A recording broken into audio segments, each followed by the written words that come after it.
എടെ ഒരു 3 വയസ്സൊക്കെ കഴിഞ്ഞ കൊച്ചുങ്ങടെ അച്ഛനമ്മമാർ സ്ഥിരം പറയുന്ന കുറച്ച് പരാതികളുണ്ട്. കുഞ്ഞ് ചീത്ത വാക്കുകൾ ഉപയോഗിക്കുന്നു, മറ്റുള്ളവരെ ഉപദ്രവിക്കുന്നു. ഇങ്ങനെ ഉപദ്രവിക്കുന്നതിലൂടെ അവർ ഭയങ്കരമായിട്ട് സന്തോഷിക്കുന്ന കാണുന്നു. അതൊക്കെ വളരെ പെയിൻഫുൾ ആയിട്ടായിരിക്കും ഇവർ പറയുന്നത്.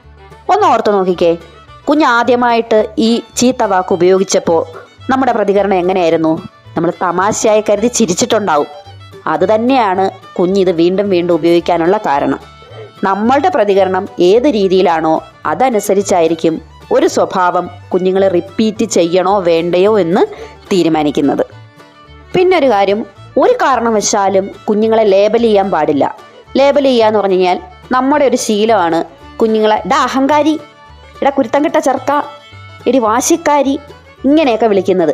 അപ്പം ഇങ്ങനെ വിളിക്കുന്നതിലൂടെ കുഞ്ഞുങ്ങൾക്ക് അത് ചെയ്യാനുള്ള ലൈസൻസ് നമ്മൾ കൊടുക്കുകയാണ്. അടുത്തൊരു സംഭവം എന്ന് വെച്ചാൽ, നമ്മൾ കുഞ്ഞുങ്ങളെ മര്യാദ പഠിപ്പിക്കാനായിട്ട് ശ്രമിക്കും. നമ്മൾ പറയുന്ന കാര്യങ്ങൾ, അച്ഛനും അമ്മയും പറയുന്ന കാര്യങ്ങളൊക്കെ വളരെ സീരിയസ് ആയിട്ട് കേൾക്കണം, ശ്രദ്ധിക്കണം, അനുസരിക്കണം എന്നൊക്കെ പറയും. പക്ഷേ ഈ കുഞ്ഞൊരു കാര്യം നമ്മളോട് പറയാൻ വരുമ്പോൾ എത്രത്തോളം സീരിയസ്നെസ് നമ്മൾ അതിന് കൊടുക്കാറുണ്ട്. ചിലപ്പോൾ വളരെ അലസമായിട്ടൊന്ന് മൂളി കേട്ടു എന്നൊക്കെ പറഞ്ഞു വിടും അല്ലേ.